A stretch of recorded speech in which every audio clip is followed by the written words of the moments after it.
नमस्कार दोस्तों, स्वागत है आप सभी का हमारे YouTube चैनल रत्नाकर क्लासेस में। तो आज हमारा टॉपिक रहेगा रासायनिक अभिक्रियाएं। जैसा कि हमने पिछले टॉपिक में चर्चा की थी भौतिक और रासायनिक परिवर्तन के अंतर के बारे में, तो आज हम आगे पढ़ेंगे। तो आइए देखते हैं क्या लिखा है रासायनिक अभिक्रियाओं के बारे में। देखिए क्या लिखा है, यहाँ पर लिखा है रासायनिक अभिक्रिया ये, ठीक है। तो लिखा है जब एक या एक से अधिक पदार्थों के परमाणु पुनर्व्यवस्थित होकर, यानी कि रीअरेंजमेंट, दोबारा से क्या है दूसरी तरीके से व्यवस्थित हो जाएंगे। फिर से देखते हैं। जब एक या एक से अधिक पदार्थों के परमाणु पुनर्व्यवस्थित होकर एक या एक से अधिक नए पदार्थों का निर्माण करते हैं, इस परिघटना को रासायनिक अभिक्रिया कहते हैं।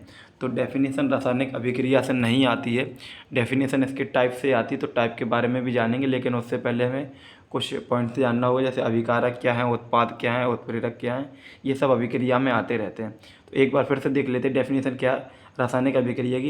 एक या एक से अधिक पदार्थों के परमाणु पुनर्व्यवस्थित होकर एक या एक से अधिक नए पदार्थों का निर्माण करते हैं, तो इस परिघटना को रासायनिक अभिक्रिया कहते हैं। देखिए जैसे कि ये कार्बन का परमाणु है और ये ऑक्सीजन का अणु है, क्योंकि दो और आपस में रिएक्शन करके क्या बनाएंगे, CO2 यानी कि कार्बन डाइऑक्साइड।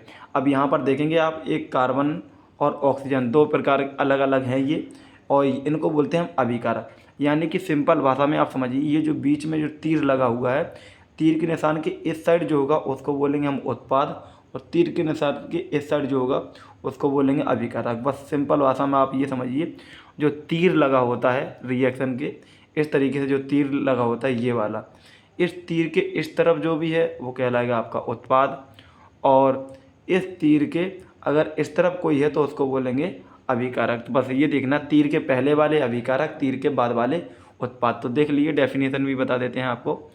फिलहाल इसके बारे में भी डेफिनेशन नहीं पूछा जाएगा आपको। तो किसी रासायनिक अभिक्रिया में भाग लेने वाले पदार्थ जो आरंभ में लिए जाते हैं अभिकारक कहलाते हैं। देखिए क्या है कि ये भाग, यानी कि रासायनिक अभिक्रिया में जो भाग लेने वाले अभिकारक अणु होते हैं, ठीक है, जो प्रारंभ में लिए जाते हैं, जिनकी वजह से ही अभिक्रिया होती है, उन्हें बोलते हैं हम अभिकारक। और क्या होता है, उत्पाद क्या है, रासायनिक अभिक्रिया के फलस्वरूप प्राप्त हुए नए पदार्थ उत्पाद कहलाते हैं। रासायनिक अभिक्रिया हो जाएगी, उसके बाद जो बनेगा वो कहलाएगा आपका उत्पाद। तो रासायनिक अभिक्रिया के फलस्वरूप प्राप्त हुए नए पदार्थ उत्पाद कहलाते हैं, ठीक है। तो ये तो डेफिनेशन रही अभिकारक, उत्पाद और रासायनिक अभिक्रिया की। अब हम आगे और देखते हैं, कुछ लिखा हुआ है यहाँ पर। देखिए उत्प्रेरक, वे रासायनिक पदार्थ जो अभिक्रिया की गति को तीव्र या मंद कर देते हैं, उन्हें उत्प्रेरक बोलते हैं। तो ये रासायनिक पदार्थ होते हैं उत्प्रेरक, जो अभिक्रिया की गति को या तो बढ़ा देंगे या कम कर देंगे। अब देखिए यहाँ पर कुछ और थोड़ा कुछ लिखा हुआ है।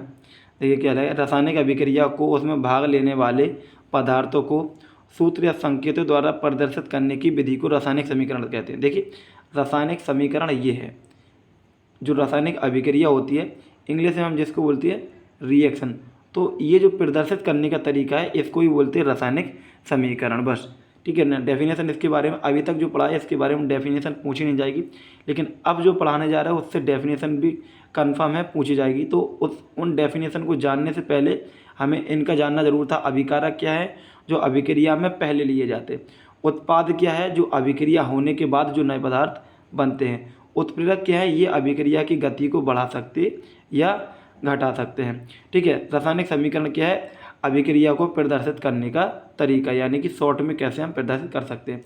जैसे कि ये लिखा है कार्बन, हिंदी में लिखेंगे ऑक्सीजन। जब कार्बन और ऑक्सीजन आपस में क्रिया करते हैं तो क्या बनाते हैं, कार्बन डाइऑक्साइड। इसको शॉर्ट में कैसे दर्शाएंगे, C+O2, C+O2 बराबर बन जाएगा आपका CO2।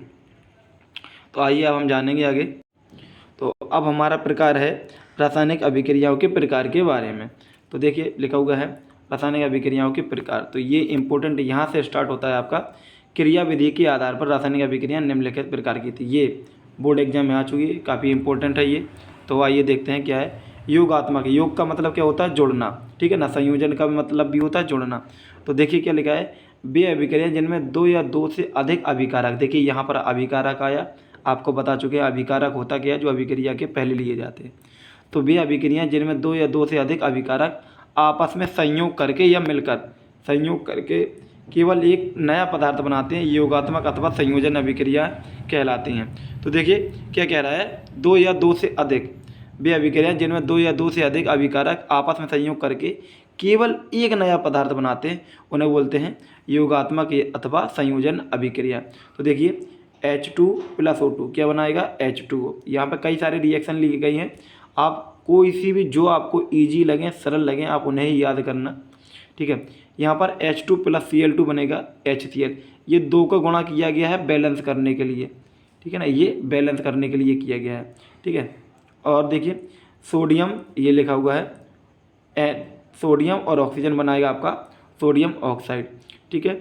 और ये लिखा हुआ सल्फ़र + ऑक्सीजन तो बनेगा सल्फ़र डाइऑक्साइड। तो ये रिएक्शन थे, कुछ उदाहरण थे और बता देते। वैसे कई सारे एग्जाम्पल्स लिए हुए हैं, आपको इतने ज़्यादा याद नहीं करना है, लेकिन बताने के लिए पीछे एग्जाम्पल लिया था। C + O2 का CO2 बनेगा, ये NH3 + HCl, H इसमें जोड़ देंगे अगर 3 में तो NH4 हो जाएगा और Cl हो जाएगा। मैग्नीशियम + ऑक्सीजन तो बनेगा आपका MgO। देखिए ये रिएक्शन आप उस तरीके से बना सकते हैं जैसे अगर आपने पुराना जो टॉपिक बताया था हमने फार्मूला मेकिंग का, अगर नहीं देखा है तो आप देख सकते हैं, ठीक है, यूट्यूब पे है हमारे चैनल पर। तो नेक्स्ट देखेंगे यहाँ पर, तो अभी थोड़ी हाँ ये देखिए और एग्जाम्पल सोडियम + क्लोरीन बनाएगा आपका सोडियम क्लोराइड और CO + O2 बनाएगा आपका। देखिए यहाँ पर कार्बन मोनोऑक्साइड और ऑक्सीजन मिलके भी आपका CO2 बनाएगा और CO + O2 मिलकर भी आपका CO2 बनाएगा। नेक्स्ट है कैल्शियम ऑक्साइड + H2O तो बनाएगा कैल्शियम हाइड्रा ऑक्साइड बिना बुझा चूना। देखिए इस पर एक क्वेश्चन इंपॉर्टेंट बन सकता है, तो आप देखिए बता देते हैं इसको, क्वेश्चन को बहुत ध्यान से समझना क्योंकि इम्पोर्टेंट है। तो देखिए आप लोगों ने गांव वगैरह में सफ़ेदी देखी होगी, जो दीवार कच्चे मकानों में दीवारों पर क्या की जाती, पुताई की जाती थी चूने की। तो देखिए उसी के बारे में, बुझे हुए चूने का उपयोग मकानों की दीवारों तथा छतों में सफ़ेदी करने के लिए किया जाता है। 2-3 दिनों में कैल्शियम हाइड्रा ऑक्साइड यानी कि ये जो बनेगा, क्योंकि कैल्शियम ऑक्साइड और H2O मिलकर बना गया कैल्शियम हाइड्रा ऑक्साइड।